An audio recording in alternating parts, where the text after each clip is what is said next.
Please welcome to the stage Morgan Ortagus of Mare Liberum and our esteemed panel.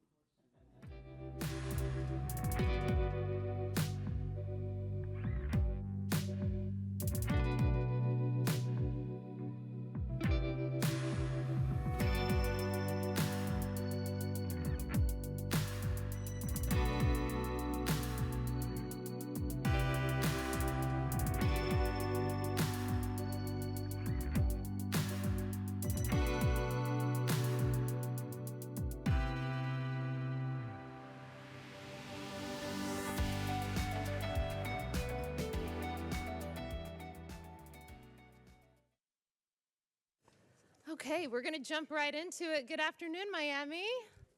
Come on, Miami. Yeah, that's what I thought. Well, we have an amazing panel. I'm not going to introduce everybody. First of all, everyone already knows who they are anyway.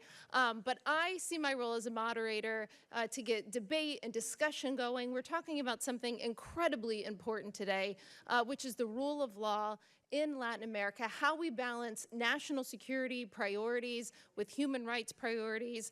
And we have literally the region's leading experts to talk about these issues. To kick it right off, to get going, because we have an hour and we're going to make the most of this hour, especially with all of these world-renowned leaders. I'm going to start with the gentleman to my left, who needs absolutely no introduction, Senior Senator from South Carolina, Senator Lindsey Graham. Thank y'all. You want me to do this in Spanish? It'd be like the shortest speech in history. So thanks for having me. Where's the President of the University? How about a round of applause for this guy?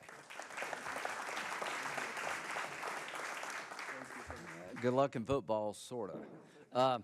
Yeah, I've been here for an hour. Nobody's beat me up or anything, so this is good. So I want to compliment the university for hosting. Thank you, Morgan. Thank you, everybody at Concordia. Thank you, Ileana. So rule of law and security. All I can say is you can go too far in trying to suppress people. You'll have more problems than you started with. If you're not tough, they'll run you over. So, and if you don't have a rule of law, nobody's going to like invest in your economy, because if a country can make up a tax that doesn't exist and shake you down, nobody's going there.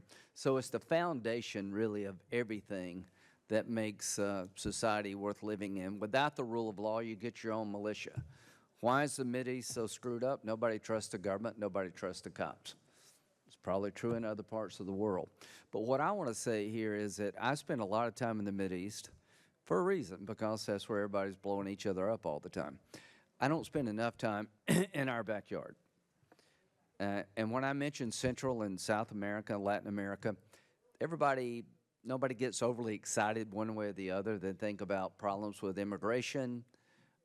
You know, it's an opportunity, and I'm going to correct that. I'm going to start spending more time in our neighborhood. Senator Bennett and Cassidy have a bill that would open up investment and really kind of a 30,000-foot approach to how to change American law to more interact with people in Central and South America and the Caribbean and everywhere else, to make it easier to do business. But I would just say on the security front that what's going on over there is coming here. The immigration problem is due to the magnets we've created. So I want to apologize to everybody to the South that the problems you're having, I think, are directly related at the level we're talking about to a decision we've made as a country to make people believe if you get here, you never leave. And they're going through your countries to get here. And they're upsetting everything along the way. I can understand why everybody in the world want to come to America, but we can't let everybody in the world come to America. We have got to have order out of chaos. And until we change the narrative that if you get 1 foot in America, you're probably never going to leave, we'll never have control over this problem. And until we get control over this problem, your countries are going to have a level of instability that makes everything else almost impossible. Thank you. Thank you very much, Senator. I want to go. Oh, Okay, now you can hear me. I want to go directly to somebody who has been affected the most, probably, in many ways at this table, by the deterioration of the rule of law. And that's, of course, Juan Guaido, the former legitimate president of the National Assembly, of course, of Venezuela, someone who I had a huge privilege to meet when he was on the front lines fighting for his country, for freedom, with Secretary Mike Pompeo. And you are just such a bright and shining star. You give, still all these years later, you give so many of us inspiration and hope.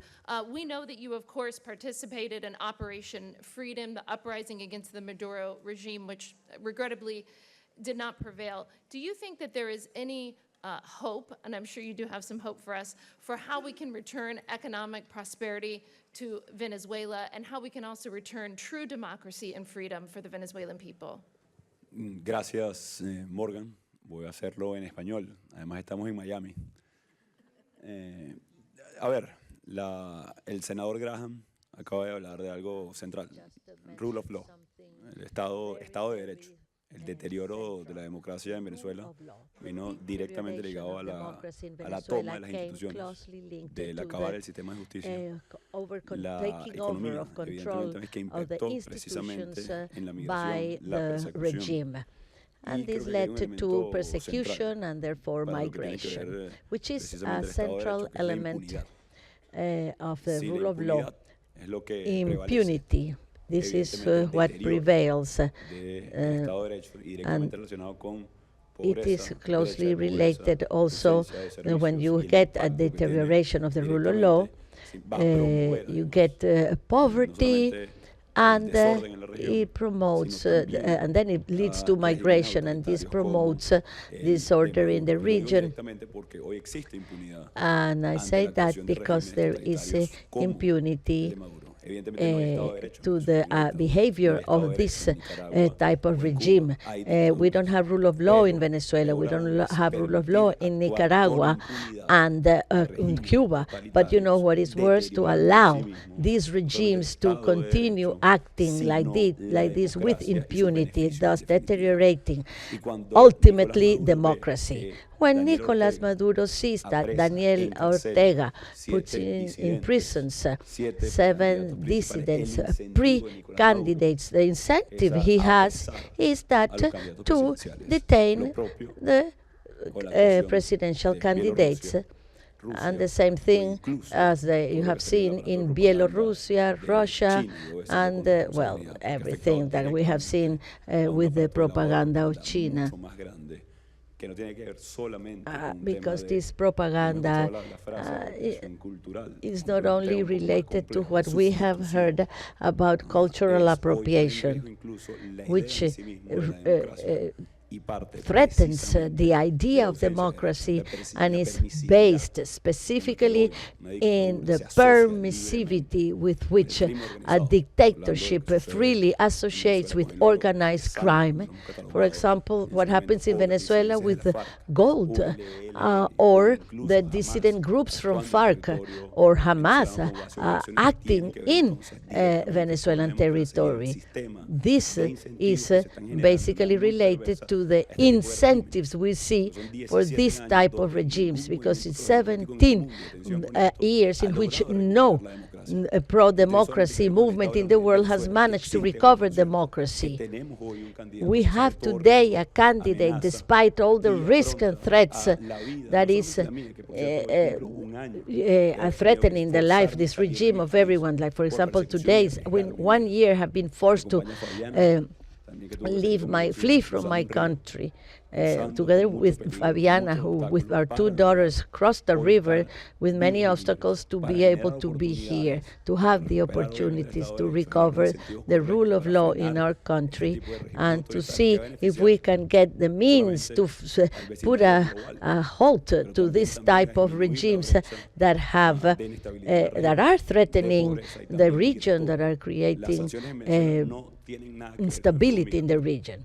The sanctions in Venezuela are not what are causing the migration. It's the lack of rule of law, the lack of living conditions and dignity in Venezuela. And we do expect more to see if we prevent this lack of impunity. Because if Maduro signs an agreement like the one he signed with or before or with the witness of the United States, and he does not comply with he agreed to, well, he's been motivated to continue creating this organization.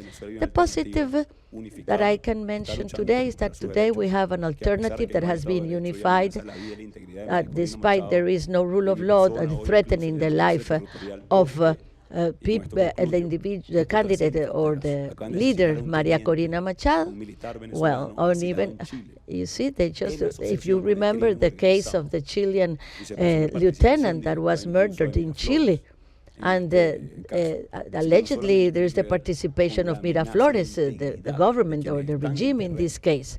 So it's not only threatening the integrity of those in the country, but those outside like me who sit here defending the fundamental rule of law and democracy. Thank you so much. We are going to get to everybody on this stage. I want to bring in some important women's voices on the stage, especially to my right, Dr. Rebecca Chavez.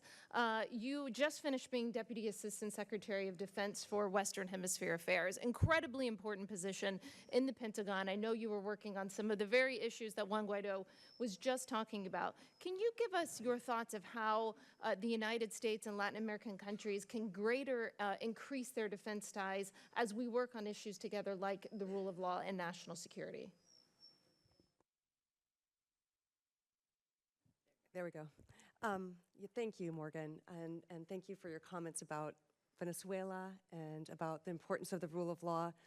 I would say that one of the most important things that the U.S. could do right now is related to your point about we have these 3 full-blown dictatorships in the region, but there's also many other countries where we're seeing the kind of these presidents elected to power and then once in power deliberately dismantling democratic institutions.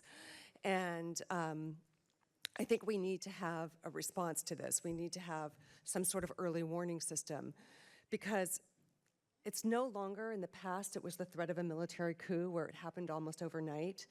And as far as the rule of law goes, I would say one of the most troubling manifestations of this is, well, we see steps like trampling on freedom of expression, but the deliberate dismantling of autonomous judiciaries that should be serving as a check on the power of the president.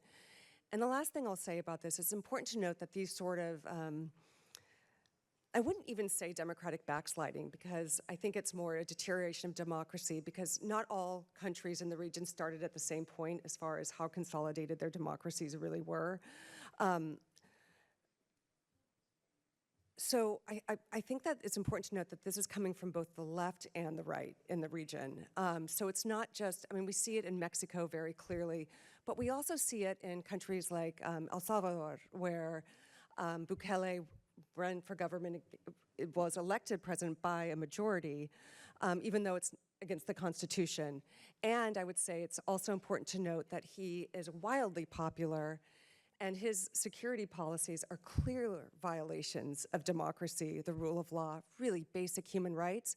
But people are willing to support authoritarian leaders if they feel that democracy is not delivering on their basic needs. And one of those basic needs is security, the ability to send your kids to school safely. So I think it's on us, and one of the things that we can do as a community is come up with alternatives for combating insecurity that are within a rule of law framework.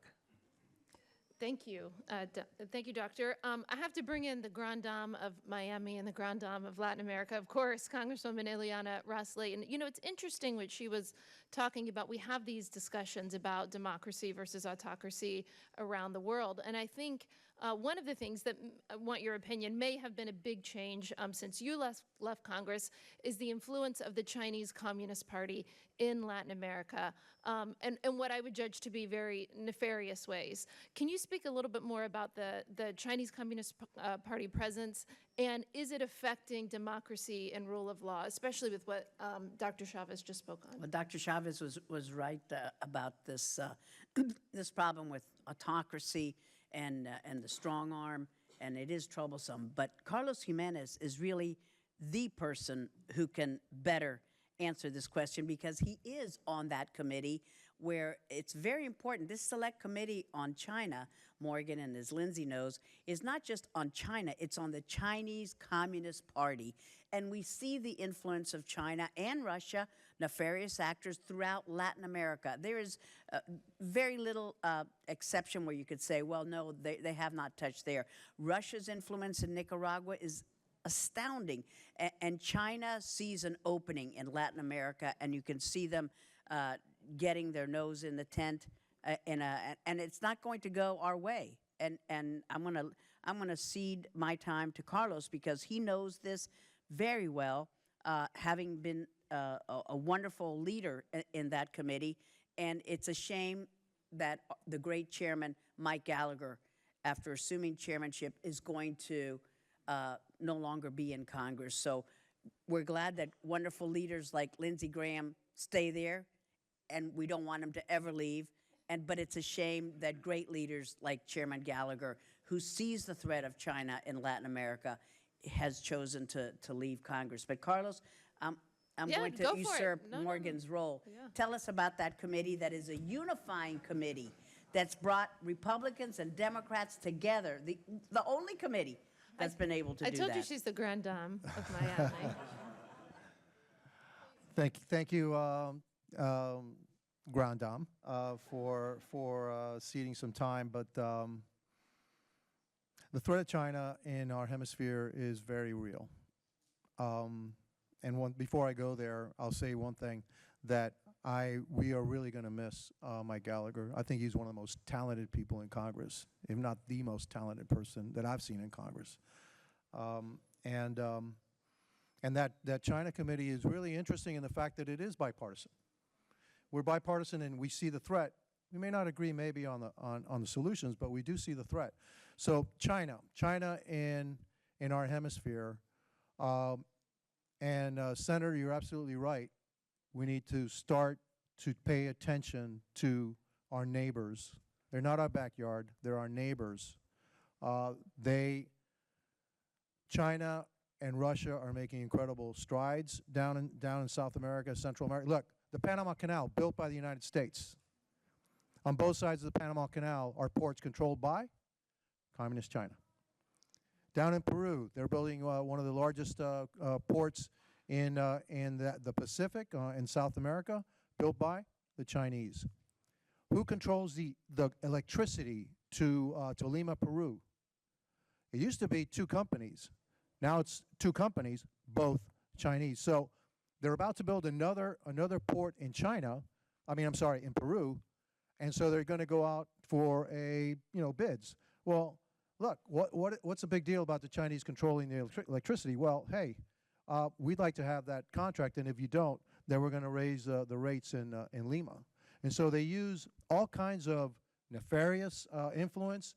They are buying influencers down in South America. They're buying politicians down in Central and South America as their footprint becomes more and more. And why is South America so important?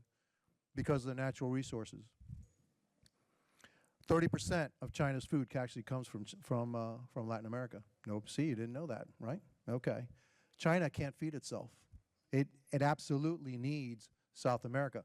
70% of the lithium, copper, et cetera, that they use for the electrical grid they're trying to build, by the way, they're trying to sell us. They don't use it. They still burn coal to create electricity. They are by far the world's largest polluter, and yet they're selling us their stuff as we try to go clean while they pollute more and more and more. And so, yeah, China is a huge threat. They are not our friends. They want to become the world's dominant economic and military power by 2049. And frankly, we're helping them. It is our dollars that are being used by China to seed to plant the seeds of destruction of the United States and our way of life. Because the New World Order is China, Russia, North Korea, and Iran. And I don't know about you, but I don't want to live in a world dominated by that New World Order. And so we have to do everything in our power, especially in our neighborhood, to be the beacon of freedom, be the steward of freedom and democracy in our hemisphere. And for way too long, we have ignored it.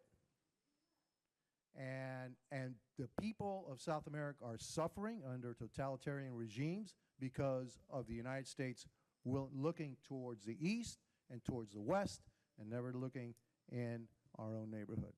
And so, you know, I guess I'll leave it at that. Thank you, Congressman. As always, very eloquent. We're going to get to everybody on the stage. Of course, I want you all to disagree with each other a little bit. Perhaps, maybe we'll get a debate going. Of course, we have to talk we have very lucky to have a head of state, former president of Bolivia with us. Sir, I want to talk to you. You know, we have a few themes that have started to come together in this discussion. We talked about democracy versus autocracy. We've talked about the threat and the influence of the Chinese Communist Party in the region.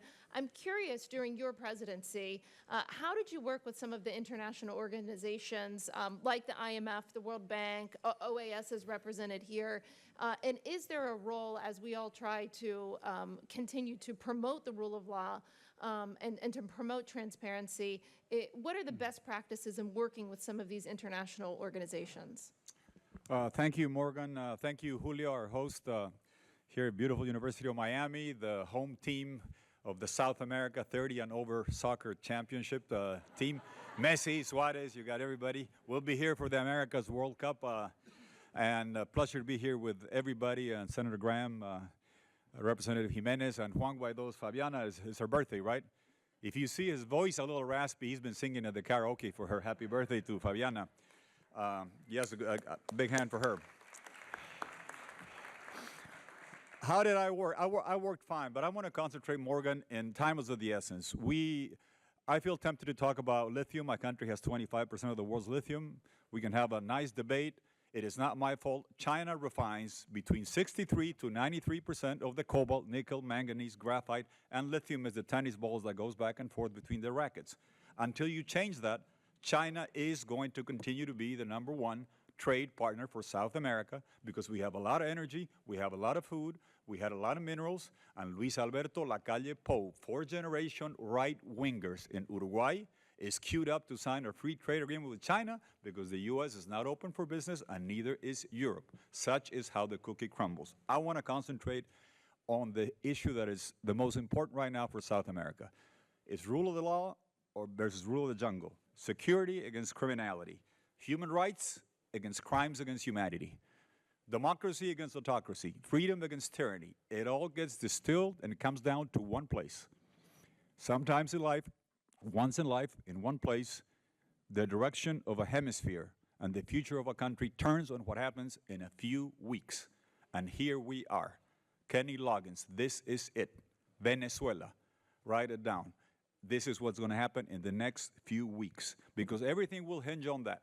The Niners all are congregated in Venezuela. The Niners are Cuba 59, Iran 79, Putin 99, Chavez 99. They all converged and they're all in Venezuela and they gotten a hold of that country.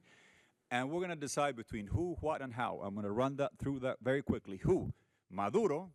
He's got a $15 million bounty on his head, courtesy of the DEA. He's got lawsuits against in The Hague for crimes against humanity documented by the United Nations with a long list that he has. And he has to choose between a cold cell in The Hague or a warm hammock in Havana. That's why he wants to stay in power. And on the other side, we have Machado. The ones of us that know her, and we praised Juan Guaido, Ledesma, Leopoldo Lopez, and now we're down to Machado. The last man standing is a woman. with the misty titanium smile, unbreakable, eloquent, intelligent. She's giving up everything. She's mothered by Zoom. 10 years she doesn't see her kids. She doesn't have a passport. She has to travel in a car because they don't sell her airplane tickets because she is a terrorist, according to the government. She's disbarred from running because she did not put her sworn statement, the lunch tickets, in the Congress in 2015. And this is Maduro doing that on her. I don't know about you, Juan, but I wouldn't take a lunch ticket from Maduro. You'd get Havana syndrome, I think, with him. And they don't let her run. And we have to decide right now what's going to happen. Senator Graham, in the next few weeks, we're going to decide if we lose Venezuela forever. And then we'll have the three tyrannies, Cuba, Nicaragua, and Venezuela. Mr. Biden, I hate to say this under your watch, Nicaragua 2022 and Venezuela 2024, history is going to call you on it. We will call you on it because they are selling Venezuela down the river right now as we speak. The issue is, as a country, as a region, and as a global hotspot. As a country, what do you want from Venezuela? You want it to export oil and not people or drugs. Right now, they're exporting people to the border, 8 million people. They're exporting drugs, all the cocaine that's being re-exported. And it's not an reliable energy partner. With Maduro, you know, the short-term equations is, I want 100,000 barrels, the Chevron license, this. That is not the issue. You want 3 million barrels of oil a day, 8 million people coming back, and have Venezuela be a reliable supplier. Get Machado and the people of Venezuela to vote in a free election, and things will change.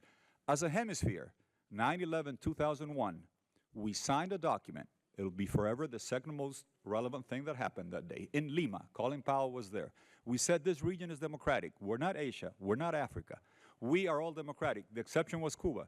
Now it's Nicaragua. Now it's Venezuela. So if you want a hybrid neighborhood with dictatorships and democracy, let Maduro stay in power and get Machado gone. And have a global hotspot. Senator Graham, I appreciate what you said. Let me tell you something about Venezuela. It's occupied territory by the sheriff, not with an S, with a C and a double H. Cuba, Hezbollah, Hamas, LN, Russia, Iran, FARC, Cherif. They have occupied and dismembered the country. They did not fire a single missile. They're all there. You don't believe me? Google Lavrov, April 2023. Where does he go? Venezuela, Cuba, Nicaragua. Google Raisi, June 2023. Venezuela, Cuba, Nicaragua. They're the puppet regimes. LN, FARC, they all live there. I didn't know Juan Krasnov. I had no idea who he was. Last Wednesday night, he was in Venezuela. Who is he? The Attorney General for Putin. What's he going to teach Venezuela? How to Navalny Maria Corina? I mean, what exactly is he going to do while he's there? Yeah, after killing Navalny. So this is the final, and I'll close with this. What is the U.S. role so important? The U.S. government got taken for a ride. In October, they signed a Barbados agreement. It said specifically, and Maduro signed it, the opposition gets to pick its candidate. Knowing this, Venezuelans came out in droves, and they come out time and again. Do not ask them to keep fighting. They bury their dead, they keep fighting. They visit their prisoners in jail, they keep fighting. They cry for their exiles, they keep fighting. They came out, 92% voted for Machado. I'm not sure that Biden is getting that much in the primaries on the Democratic side. They got 92% came out for Machado, knowing that the Barbados agreement said we could pick a candidate. Blinken said, expedited reinstatement of the candidate, or we will snap back sanctions. I'll be very frank, Senator Graham, I was not expecting Amazon Prime, expedited 2-day delivery, but it's been 6 months, nothing happened, no snapback. Then the license was partially renewed, 45-day wind down. This is a soccer World Cup with a long overtime.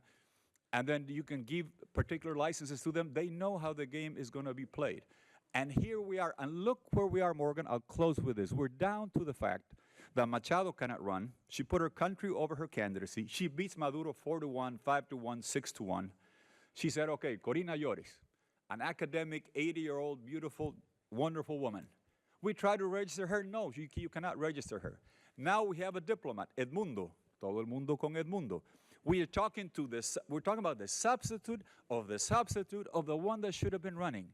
Now, all we ask is let him run and let Machado be free on the streets to campaign so we can save Venezuela. And that requires Mr. Biden, Mr. Lula, Mr. Petro to just come out and say one thing.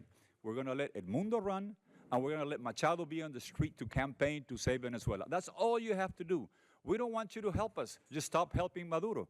And then Venezuelan people will take care of it. And if we get Edmundo on the ballot, and Machado is free and not jailed to be able to campaign, I guarantee you the Venezuelan people, July 28th, will be singing their national anthem loud and clear. Glory to the brave people who shook off the yoke. Do not help Maduro put the yoke down on the Venezuela people. Edmundo on the ballot, Machado campaigning, they will take care of democracy in Venezuela. Thank you. Yeah.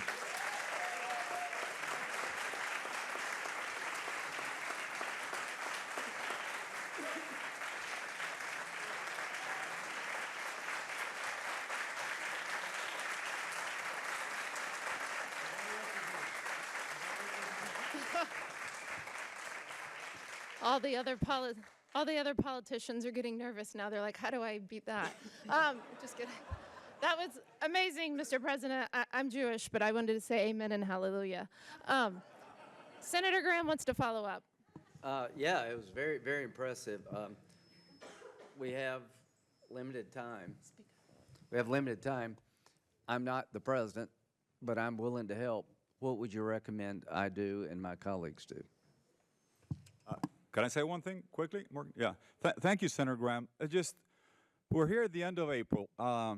We had 2 sleepless nights with Juan, Maria Corina, talking. Edmundo is the candidate, and we're talking, right? Maria Corina is not on the field, right? She's going to be on the bench coaching and transferring the vote. So we're down to the substitute of the substitute. Just get him on the ballot. The party symbol is Mesa de Unidad Democrática, la Mesa de la Manito. Just keep that alive. He got registered. He's there. They can can him sometime next week. Just keep Edmundo, the name is Edmundo, Gonzalez, on the ballot. And keep Maria Corina free. Her campaign slogan, Senator, is hasta el final, meaning to the end. It is not a figure of speech. She means it. When you do opposition in Venezuela, either exile is in your destiny, surrender. She's not going to go to exile. She's not going to surrender. So then you have left jail or cemetery. And when she says to the end, she means it. So just keep her alive, keep her free. Petro, Colombia, and Lula in Brazil asked Biden to give sanctions relief so that we could register the candidate. And lo and behold, here we are. We didn't do it. And now we got to get Biden to simply say, we will only recognize elections as legitimate if Edmundo is on the ballot and Machado is campaigning. So if not, all the sanctions in the world. And I'll let you, one last little hint for you. It makes very uncomfortable, it's an uncomfortable discussion. Maduro is trying to use judges to disbar people from running. You can relate to what that means inside the U.S. system and why it would make some people uncomfortable to discuss that. But that's your issue here. That should not prevent you from acting in Venezuela, and it's between now and July 28th, where it's do or die. Well, with your help and my friend in the House, why don't we do a sense of the Senate resolution urging the president to do exactly what you said. Thank you. And make the Senate vote on it. Thank you. Great. We are going to get to everybody around the table. I know that I'm here with a lot of my Latin American friends who like to talk, but we are getting to everybody. Juan Carlos Pinzón, former Colombian ambassador to the United States, Secretary of Defense. I know you want to talk about organized crime in Colombia and Latin America, please do, but I think you also have to jump in this very lively discussion that we're having. Well, first of all, thank you, Morgan. It's an honor to be here. Speaking after you, Mr. President, is, you know, an honor and very hard, even too much. All right, so thank you for your presence and your ideas. Well taken. Of course, we're here in a wonderful venue and surrounded by people that many of you on different roles, different times, did great things, certainly for my country, for Colombia. So first of all, I want to thank you. I want to thank you for your support. I want to thank you for your commitment. And I will tell you that we're going to need more help, not only for Colombia, which we're losing, but we're going to need help to all these problems in Latin America. By the way, Senator Graham, first of all, great to see you again. And I remember being mentored by Senator McCain, both in Halifax and in Munich Security Conference. And he always wanted not only me, but the region to be perceived. Now we have this America Summit, and I'm asking you here to somehow be our godfather of these kind of events, and make sure you come with bipartisan friends as well, and we create this big discussion on Latin America. Let me say something before getting into the issue I want to talk. It would be ideal if we were discussing on the power of Latin America. We're powerful, more than people think. You mentioned some of that. We have natural resources as nobody else. We have fresh water as nobody else. We have biodiversity as nobody else. We have 700 million people. And we have a bridge here in America that includes 62 million Latinos. Imagine if we decide to work together once and for all, using the power of innovation, economics, capital, and education to the region, both sides. When we think about China or Russia and others, they don't have this. And we can have the single most powerful hemisphere in the planet. Sadly, we don't speak about that. And let me move to some of reality, because that's the goal. We got to move on to that. But today, Latin America is being taken slowly but steadily by organized crime. We are in the claws of organized crime. That's the reality of Latin America today. Let me just tell you that a thing that we had in Colombia, especially in the 90s, that somehow created the idea of Plan Colombia was the concept of narcocracy. Drug trafficking lords to cover power through financing politicians that got to power. And we thought we solved that. And we moved forward really far. Then we stopped. And for whatever the reason, we're moving backwards. But the bad news, the disease of Colombia has become a virus to the region. And this is happening from Mexico to Argentina. If you go and see the politics in Mexico, sad to say, but it's very worrisome. A lot of politicians are really just connected or defending the agenda of organized crime and justifying it, which is even worse. Don't talk about Honduras. Not even try Nicaragua. Colombia is a very special story that we have, a reality in which the country is just moving backwards. Let me just not even qualify that, but that's what's going on. Venezuela, Chile, Brazil, Argentina, Bolivia, your country. This is happening everywhere. But let me give you another insight on this. You can say that organized crime happens for two reasons: lack of rule of law or lack of social opportunity. And maybe it's true both. We have corruption as a disease in the region, and we have lack of inclusivity for more opportunity for more people that, they should have a play. But the bad news is that this has been weaponized. Weaponized by extreme parties that we thought were off the game after the end of Cold War. And these parties have somehow recovered, creating new agendas that are just, again, using the rhetorical idea of equality and providing solutions. But the fact is that they have an objective: using democracy, as we saw in Venezuela, to raise to power, then change the rules of the game, and stay forever. And who's so happy with this? Sadly, we are at a different times in history. The past 30 years were somehow easy, as difficult as they probably were. We're now in the middle of, again, of a global power competition. And those regimes are watching Latin America. In other places, they have this war in Ukraine. We have these events in the Middle East that are very dramatic. And we have the challenges in the Asia Pacific that one day can become very difficult. So most of the eyes of the United States and of the world are in these areas. But the competition is happening here. They're taking country by country in this connection between politics, organized crime, and some push from abroad. That's what is going on. And we need to make sure that this narco-populism that is, consolidating to Latin America can be confronted. Now, some ideas. 1, 2, 3 ideas. The most important. I understand the United States needs to look to very difficult places because the world is becoming dangerous and complicated. The global order you will describe is being challenged and is being presented with a different thing. But, you know, the region needs attention and needs action. And being concessional, conceding to some of these countries, the case of Venezuela, because they have oil and maybe oil price will just pick up, was a big mistake. Or allowing, you know, people that has been part of crimes against humanity to be treated as regular citizens, as regular leaders. That's a mistake. So the other idea, no impunity. And if our systems cannot fight corruption or organized crime, maybe the US judges can, and they can provide indictments to multiple of these criminals. Those are some ideas, and certainly I'm probably speaking more for Uruguay from a country like Ecuador. You mentioned it. Doesn't make sense that they have to go to China to ask for a free trade agreement because the United States is not willing to talk. And we have there two leaders that are, one of them is fighting and putting his life in the line to confront organized crime in a way that has not been seen in Ecuador.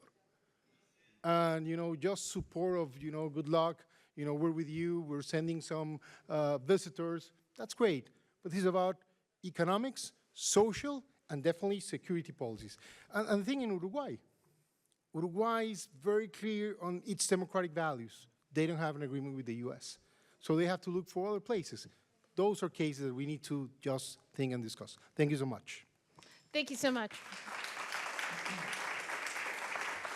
You know, Roberta, I was just thinking of you and Juan Carlos Pinzón, some of the things that he was talking about. And you work so much as in the whole conversation that we've had around democracy.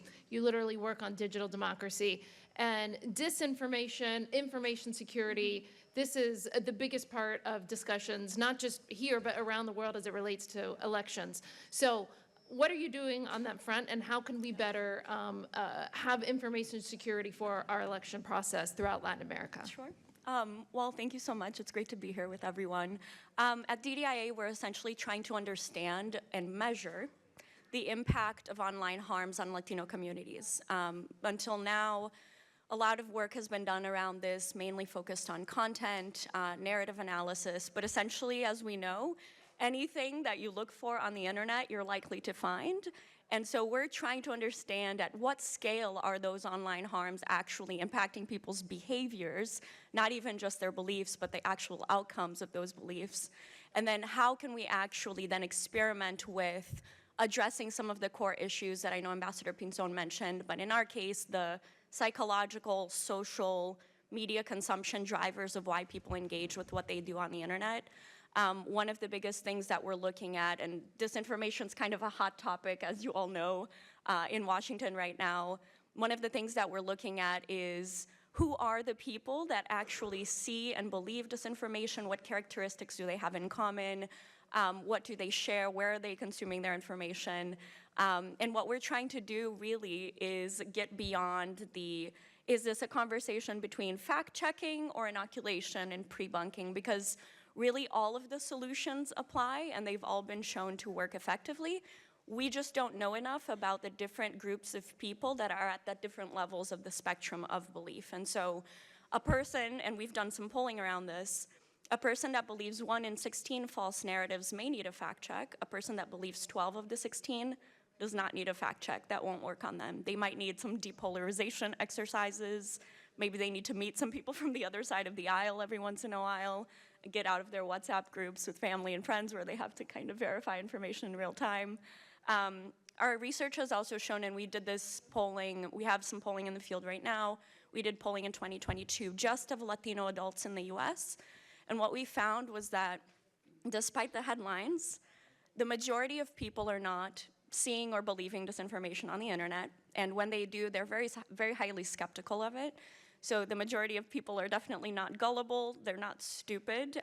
They just don't know what to believe in this like very polluted environment in which we're navigating on the internet.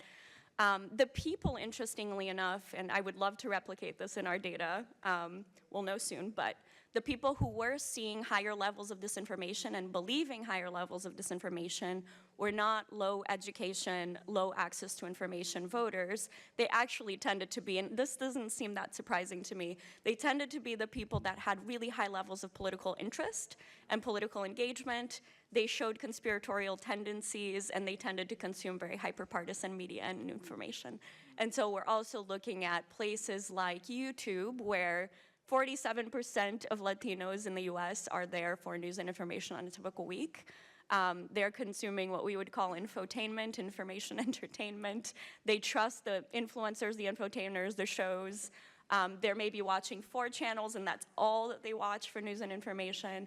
And so we're really working to understand then what can we do in investing in those very psychological and social solutions, and how can we then help political campaigns, political actors, institutions, election administrators better communicate very proactively. That's to say nothing of AI and the influence that it's going to have in the political process. I'm frightened of this. There are at least 3 people in the room I know you should talk to about it. Roberta, did you say it was 47% of people in Latin America get their news from YouTube? No, 47% of Latinos in the United States. In the United States. Mhm. Oh, On a typical week, they're using YouTube as a primary channel for news and information. well, I have a YouTube channel, Morgan Ortagus, that you all can follow. Never any disinformation. I want to get you, Gastón, in this discussion. Also, I want to pick up on something that Ambassador Juan Carlos Pinzón said that I wrote down. And you're, of course, at the Organization of American States, and I think this is applicable to you because you're covering transnational crime. But he said Latin America is being slowly taken by organized crime. I'm curious if you agree with the ambassador's statement, and if so, is the United States and are your member states doing enough to work together to combat that? Thank you, Morgan, for the question and the comment from Ambassador Pinzón. I agree in the sense that it's important to understand that when we talk about organized crime, we are not talking only about a question or an issue of security. I mean, we should remember that when we talk about organized crime, we are talking about violence, we are talking about corruption, we are talking about illicit economies, and much more complex, not only illicit economies or illegal activities. Organized crime also involve legal activities because we are leading with organizations that among their portfolio they include and they start to invest money and capitals in legal activities also. So the challenges are much more complex. But the point on which I wanted to back or to jump is something that Juan Guaido mentioned at the beginning regarding an issue that is illegal mining. And why I would like to share some comments on illegal mining, because it's completely in line and in connection with a lot of comments on the table, in the sense that illegal mining, we are not talking about, again, just an illegal activity. We are talking about the human trafficking. We are talking about the potential abuse of human rights. We are talking about environmental crimes. We are talking about the same organizations that are involved in drug trafficking. So from the OAS, from the Organization of American States, we have a regional project working against illegal mining, very close with authorities from Colombia, Ecuador, Guyana, Suriname, Peru. Obviously, we are very worried about the situation in Venezuela, in particular with Orinoco. So we have been working, for example, identifying particular typologies of money laundering associated with illegal mining. We have identified at least 16 typologies in this sense, together with more than 130 red flags associated with this activity. So, and in particular, I would like to share with you regarding China, and this is public, that's why I can share this with you. We have been working very close with Ecuador authorities, and we have identified a big contrast between the declaration of exportation of gold from Ecuador to China in contrast to the declaration of imports of gold from China.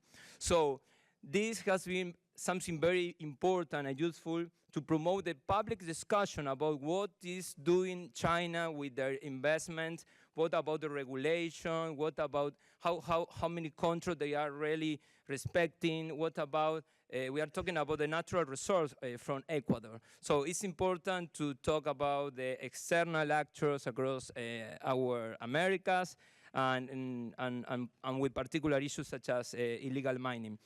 So just to close my comments, I would suggest don't forget that when we talk about organized crime, it's not just a question of police forces, it's not just a question of security agenda.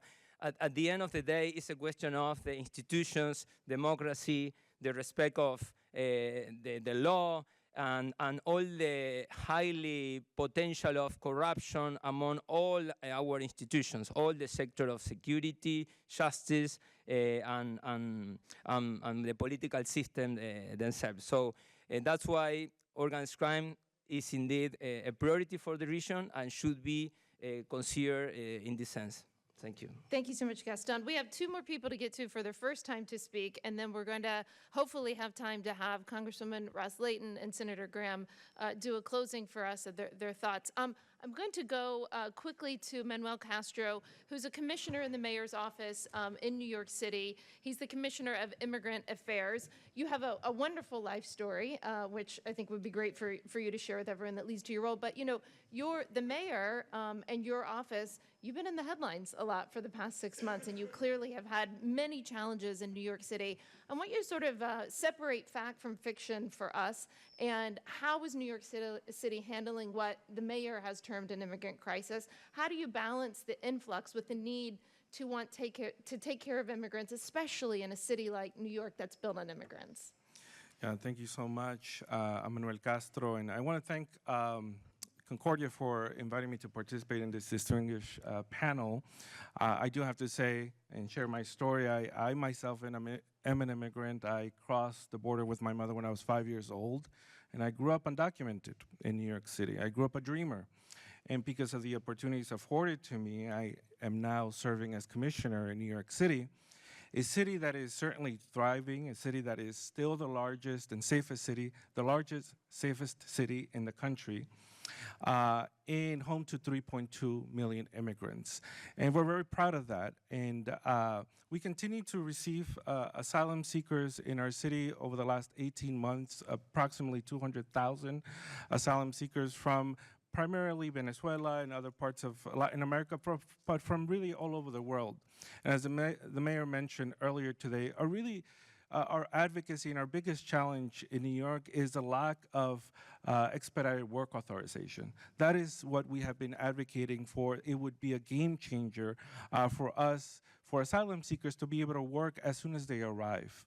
As a result of not being able to work, we've had to open about 218 shelters across New York City to provide shelter and other services to asylum seekers. But as the mayor mentioned earlier today, every time we visit with them, we talk to them, they tell us they don't want anything from us. They just want to have the ability to work. They want to have the ability to contribute to our city, to our country, and yes, send money back home in the hopes that their family members don't have to migrate, in the hopes that their lives can improve and they can support their communities back home. But I do want to address some of the issues that came up here today. In fact, a lot of this is being driven by misinformation on social media, as was pointed out earlier. The mayor and I visited Latin America. We went to Colombia, Ecuador. We traveled through Mexico. We visited the border. And a common theme is misinformation. Misinformation by the criminal organizations that are now the drivers of human smuggling. They've created an additional revenue source in this human smuggling. And they're using this as marketing schemes, of course, never telling the actual risks involved in migrating through the Darien Gap, what's actually on the other side once they arrive in the country, and also social media personalities who've monetized misinformation, who are actually making money off of ad revenue by spreading misinformation. Those two have been key drivers of migration. But what is, I think, most consequential is the misinformation about immigrants that has increased anti-immigration sentiment, intolerance through Latin America, but certainly here in the United States, which is getting in the way of sensible, common sense policy making in our country. Again, you know, this is this type of trafficking of misinformation of immigrants is probably the most hurtful because it impacts many of us, regardless of our immigration status. It is often anti-Latino hatred that is produced as a result of this misinformation that is spread across the board.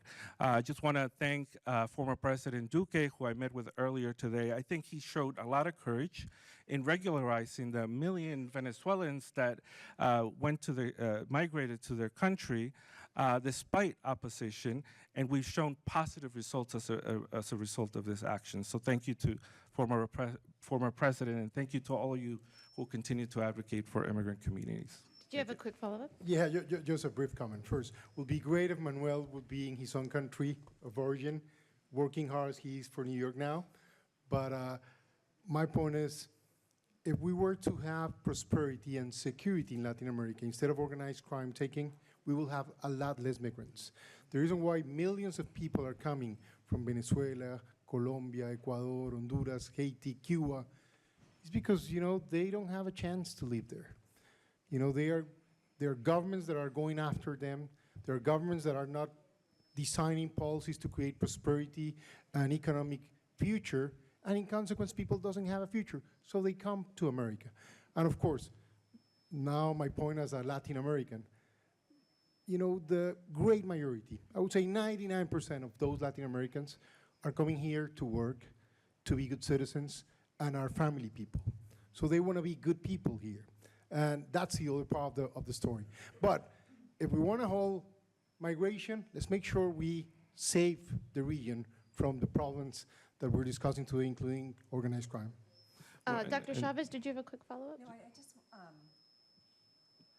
wanted to add to that. And I know early on, Senator Graham mentioned the pull factors. I think we need to pay just as much attention to the push factors, and because the only way to address these migration, for example, is to address the underlying causes, including security, including lack of opportunity, and including authoritarianism that are driving people to the United States.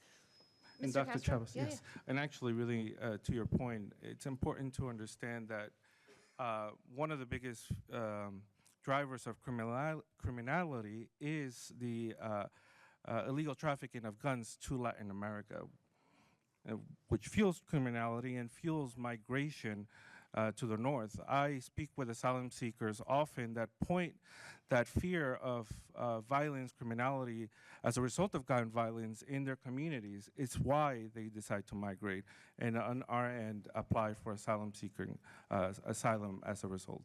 Last response here will be just one line Congressman? to put one thing.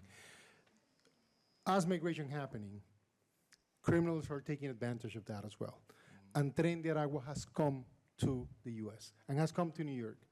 And that's the other point. You know, if we don't go after them, those people are going to affect the credibility of the rest of Latin American people that is coming for work. So we need to be very strong against those bands coming to threat American citizens as well. Congressman?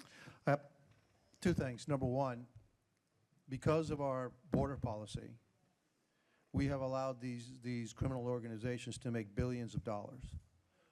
Before the Biden administration, the criminal organizations were making about $500 million a year on human trafficking. Now they're making over $1 billion a month on human trafficking. So before we can even talk about immigration reform, you have to control the border. And the reason everybody's coming is because they can get in. All right? If they couldn't get in, you wouldn't have so many people. So let's go back to what's the causes of it. And maybe I can wrap it all together with China and put everything all in a nice little bow, okay? So we have been ignoring Latin America. If we want to do a lot of things that actually works in our strategic interests is, one,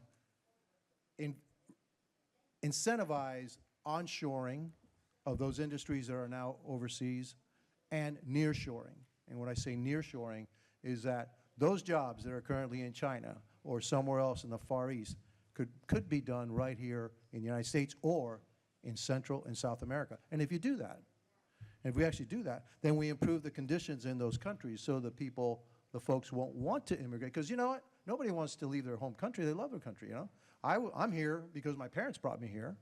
They love Cuba, but they were forced out by a communist regime because they'd rather give me freedom and live in freedom versus living in the country which they loved and which they wanted to return to but never could. And so if you really want to kind of put all things together, again, let's incentivize investment in the United States and in Latin America. Let's bring those industries back. Let's quit shipping our money over to China and those countries that are wanting to hurt us and give it to the people that actually need help, which is right here in our own hemisphere. And so, you know, that will work wonders for our security and also for an immigration policy that kind of makes sense. Because again, one thing, this is political fact. We can't talk about immigration reform until we secure the border. And until we have a president that wants to secure the border, we can't talk about immigration reform. Well, we are very lucky to have the president of the University of Miami with us. He's also a Concordia Leadership Council member. That's our senior organization within Concordia. And listen, you're starting to hear, really, these are the debates that are happening in American society and Latin American society. I mean, they're all happening right here at this table. Thank you to Matthew Swift, of course, for putting this together. But I thought you would be well poised to take these big, meaty, and weighty issues that are the most important national security issues that we're discussing today. You know, Roberta was talking about disinformation and democracy. We talked about China. We've had a robust debate about immigration and the root causes from some of the countries. So if you can give us a sense of how important is not only Miami, the city of Miami, but especially the University of Miami, how important is it in all of these debates that we've had today? Thank you, sir. Thank you. And again, welcome to everyone. We're really honored to host you. You know, there's a very impressive sense of urgency around this table. I think President Quiroga said it, but whether it's the threats to democracy or the advance of organized crime, the advance of poverty, there's a sense of urgency. I think Juan Guaido can attest to that personally. Everyone here has a sense of urgency. As someone from Latin America, from Mexico, I share that. So I do hope that we will come with enlightened policies, and this is something that universities actually do. We study, we frame issues, we provide information, we try to enlighten policy through the work we do. But the other thing we do is that we naturally are oriented towards the future. Most political leaders in Latin America, and in fact in the world, go to a university. And I don't know if you've realized this, but the age at which most people go to university is exactly the same age at which they become citizens of their respective countries, around 18 years of age. You start university, you become a citizen. That is an amazing opportunity to think in the context of the urgency of what are the longer-term solutions as we look to the next generations. And I think we have a huge opportunity, and I know we're out of time, so I'm just gonna say two ideas. First, we need to bring back into the university space, in our educational mission, the transmission of fundamental values of democracy, including freedom of expression, including developing the ability to disagree respectfully and not suppress or cancel people who have different opinions, and including the ability to understand and appreciate different mindsets and perspectives. Diversity is a huge value. It includes diversity of perspective and a diversity of thought. And it is up to us as educators to make sure not just that we lecture about that, but that we actually develop practices in our own internal way we conduct our business that put those values in front of us. We also need to promote the values of democracy. This is where citizens who just become students can develop that appreciation of how much is to be lost. Second idea is to look externally. This is a blessed hemisphere with resources and talent but cursed with all the problems that we have been hearing about. One solution is actually to try to bring students together. If we bring people from different contexts together at that critical age, when they become both citizens and students, through student mobility, through shared opportunities, I think we will find elements for a more peaceful world. This was the key and the rationale for the Erasmus project in Europe. Coming out of World War II, countries that had been for millennia fighting each other, suddenly use student mobility as a way to redevelop a shared sense of purpose and mission. I think we need an Erasmus for the Americas. And Senator Graham, when you spoke about that bill to try to integrate, I hope we bring back the idea of supporting student mobility. Not just to attract talent, which we do have a lot of foreign students who then stay here and drive a lot of the innovations, but for people to go back and live the idea of a democratic future.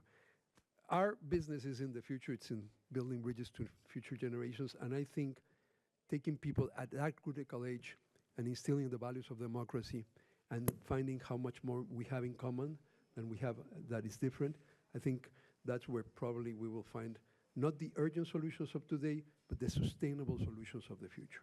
I think what you just said is so important, and it's, yes, please. And it's so especially important that you are impressing these values upon your university when we could all leave here and go turn on the television or look on our phone and see what happens in universities whenever they don't espouse the values that you just discussed. And you know, for anybody in the room who's Jewish, we're going into Passover tonight. And the best thing that, to end on this, I'll let Senator Graham wrap it up. The best thing that you could do for us is what you just said, is to promote the different mindsets, perspectives, and thoughts so that nobody in this country feels unsafe on university campuses like they do today. Also, Congresswoman, did you want to wrap up anything too? I just wanted to say, I love this hopeful, optimistic message of Dr. Frenk. I believe in the greatness of America. I believe in the promise of our nation. I believe that we are that shining city on the hill. And I believe, I'm a Ronald Reagan Republican. I don't know when he became a rhino, but but he's not in my book. And I want to get rid of this disrespect for institutions that we have right now. Gastón spoke about it. People feel like there's no election integrity. We have media bias, we have confirmation bias, and I am hopeful that we can build those bridges that Dr. Frenk talked about. And I hope that Lindsey Graham develops this, maybe the Munich Security Conference for the Americas. That's what we need. That's what we need. That's right. Lindsey. Well, I hate to end on a negative note, but we are. I have listened intently. You go from the lowest illegal immigration to the highest illegal immigration, not because things have changed in the region. It's the pull factors. If you can't identify the problem, you will never solve it. I've been in the Gang of Eight. I'm Lindsey Gomez on talk radio. I've had the crap beat out of me for trying to solve immigration since John McCain, Ted Kennedy, the Gang of Eight, you name it, I've done it. This letting the border collapse has destroyed illegal immigration reform maybe for a generation.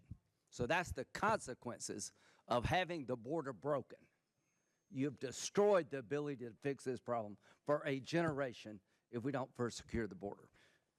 Eloquent. Why would you expect Maduro to agree to his own demise? Who would ever think that the dictator would have an election where he could lose? Whose idea was it if you behave well and you have an election where you lose and go to jail? That's ridiculous.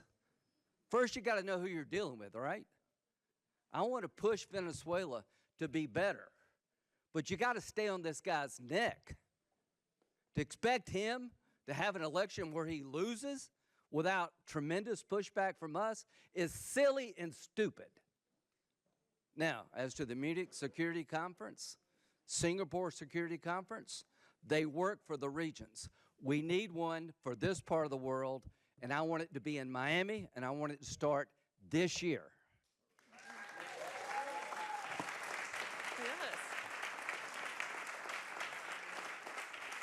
Well, and that's why we are at the Concordia Summit, the new Munich Security Conference. Okay, I'm going to get in trouble if I don't have you guys vote. So I think I'm doing this right. Question 1, which stakeholder group do you believe has the greatest responsibility for fostering a rule of law that harmonizes national security and human rights in Latin America? Okay, everybody see? Government authorities, civil society organizations, legal and judicial institutions, international organizations, and private sector entities. Everybody have a chance to vote? Yeah? Okay, I'm going to go to number 2 because I'm over time. You know, normally on television, I have a producer in my ear telling me to rap. No one's here doing that, so I'm just going to keep talking. Okay, question number 2. How do you perceive the role of international cooperation in addressing transnational security threats such as drug trafficking and organized crime in Latin America? Everybody got it? I'll give you a second to vote. You all look intently like you're actually doing it. It's impressive.